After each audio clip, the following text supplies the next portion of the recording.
샬롬, 이동춘 목사입니다. 오늘도 여러분의 삶이 주님의 평안으로 가득하시길 기원하며 하나님의 말씀을 나누겠습니다. 오늘 주시는 말씀은 빌립보서 4장 6절에서부터 7절의 말씀입니다. 아무것도 염려하지 말고 다만 모든 일에 기도와 간구로 너희 구할 것을 감사함으로 하나님께 아뢰라. 그리하면 모든 지각에 뛰어난 하나님의 평강이 그리스도 예수 안에서 너희 마음과 생각을 지키시리라. 아멘. 빌립보서 4장 6절과 7절 말씀을 본문으로 기도와 간구는 선물이라는 제목으로 말씀을 나누도록 하겠습니다. 여러분은 어떤 경우에 앞날에 대한 두려움이나 염려가 생기십니까? 특별히 어떤 경우가 아니라 늘 앞날에 대한 두려움이 있다고요? 이런 저와 같으시군요. 솔직히 말해서 염려 없는 사람은 없습니다. 물론 멘탈 갑인 사람은 다를 수도 있을 것입니다. 그러나 어느 누구도 염려로부터 완전히 해방된 사람은 없습니다. 정도의 차이는 있겠지만 아닌 척할 뿐 누구나 속은 불안과 염려를 가지고 있습니다. 이유가 있습니다. 모든 사람이 불안과 염려 가운데 사는 이유가 있습니다. 독일의 철학자 하이데거의 설명을 빌리자면 현 존재로서의 인간은 세계 내 존재이기 때문입니다. 모든 것과 관계를 맺으며 살고 있는 인간은 이 관계 속에서 불안과 염려를 하게 되는 것입니다. 이것을 신앙적 관점으로 설명하면 하나님과의 관계, 인간과의 관계, 사물과의 관계, 사건과의 관계, 심지어 나 자신과의 관계 등으로 인해 생기는 불안과 염려입니다. 혹시 이 관계가 깨어지면 어떻게 하나 라는 불안과 염려, 혹시 관계로부터 외면당하면 어떻게 하나, 소외당하면 어떻게 하나 라는 불안과 염려입니다. 하이데거로 단순화시켜 설명했지만 동의가 되시죠? 그런데 성경은 우리의 불안과 염려를 진작부터 설명하고 있었습니다. 본문을 다시 읽어보겠습니다. 아무것도 염려하지 말고 다만 모든 일에 기도와 간구로 너희 구할 것을 감사함으로 하나님께 아뢰라. 그리하면 모든 지각에 뛰어난 하나님의 평강이 그리스도 예수 안에서 너희 마음과 생각을 지키시리라. 본문은 아무것도 염려하지 말라는 말씀으로 시작합니다. 어떤 경우에도 마음을 졸이거나 염려하지 말라는 말씀입니다. 왜 이 말씀을 주신 것일까요? 7절에 있는 모든 지각에 뛰어난 하나님이라는 설명이 아무것도 염려하지 말라는 말씀의 1차적 이유입니다. 하나님은 우리의 존재가 늘 실존이라는 현실에 의해 영향을 받는다는 것을 이미 다 알고 계신다는 것입니다.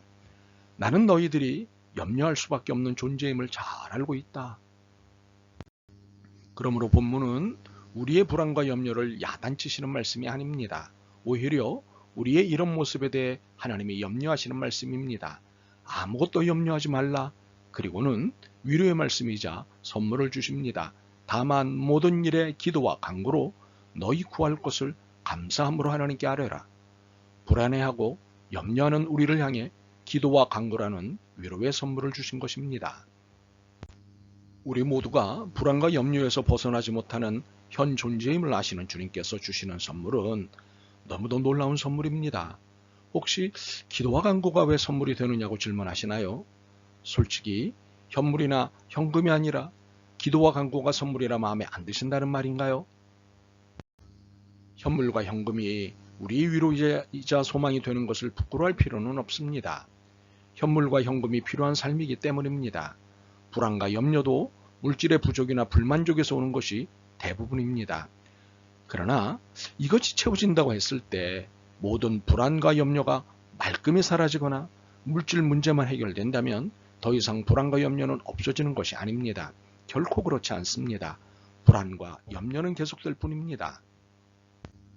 불안과 염려로부터 해방될 수 있는 길은 물질의 충족에 있지 않습니다. 물론 물질이 불필요하다는 것이 아닙니다.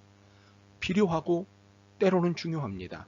그러나 이것은 우리를 불안과 염려로부터 일시적으로 해방시켜 줄 뿐입니다. 우리의 불안과 염려를 근원적으로 해결해 줄 수 있는 것은 기도와 간구뿐입니다. 기도와 간구에는 모든 지각에 뛰어난 하나님의 평강이 나타나기 때문입니다. 이것은 사람의 헤아림을 뛰어넘는 하나님의 평화입니다.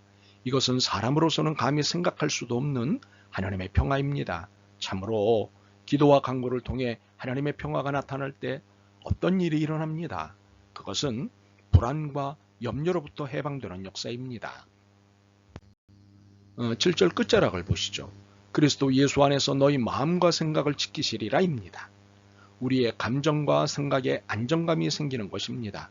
안정감이 무엇입니까? 해방으로 누리는 평안입니다. 우리의 불안과 염려가 어디서부터 올까요? 감정과 생각에서 옵니다. 감정이 안정되고 생각이 평온해지면 불안도 염려도 사라집니다. 삶에 안정감이 생깁니다. 그렇다면 이렇게 삶의 평온함과 안정감을 가져다주는 기도와 간구를 무엇이라 불러야 할까요? 선물이라고 불러야 하지 않을까요? 그렇습니다. 하나님의 선물입니다. 불안과 염려로부터 해방시키는 것은 하나님의 선물입니다. 우리가 더 이상 불안과 염려에 사로잡히지 않도록 우리의 마음, 우리의 감정과 생각을 지켜주시는 것이 기도와 간구이니 말입니다. 그렇다면 평안의 선물인 기도와 간구는 어떻게 하는 것일까요? 글자 그대로입니다. 첫째는 나의 현재 상태를 솔직하게 말씀드리는 것입니다. 불안해하고 염려하는 현재의 상태와 속마음을 고스란히 털어놓는 것입니다. 이것이 기도입니다. 그리고 둘째는 이러한 감정과 생각으로부터 벗어나게 해달라고 요청드리는 것입니다. 간절히 구하는 것입니다. 이것은 간구입니다. 그런데 기도와 간구에 있어 성경적 지침이 있습니다. 그것은 감사함으로 아뢰라는 것입니다. 이것은 나의 삶의 중심에서 불안과 염려를 쫓아내실 때 일어나는 일을 기대하며 기도와 간구를 드리라는 것입니다.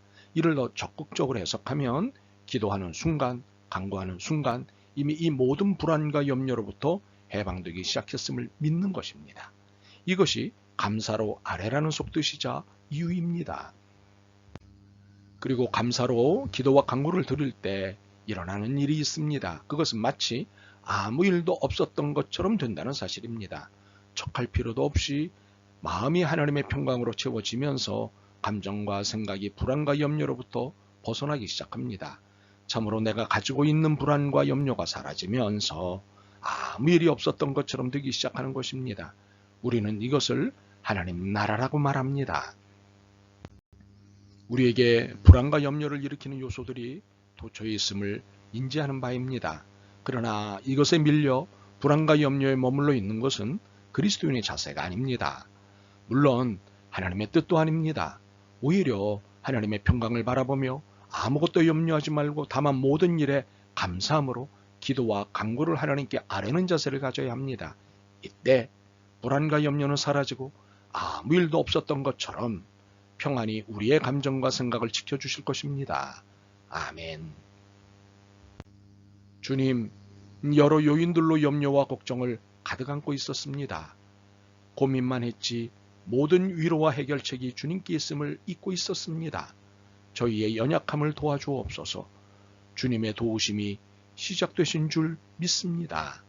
예수 그리스도의 이름으로 기도드립니다. 아멘. 오늘도 여러분의 믿음과 삶을 응원합니다. 사랑합니다.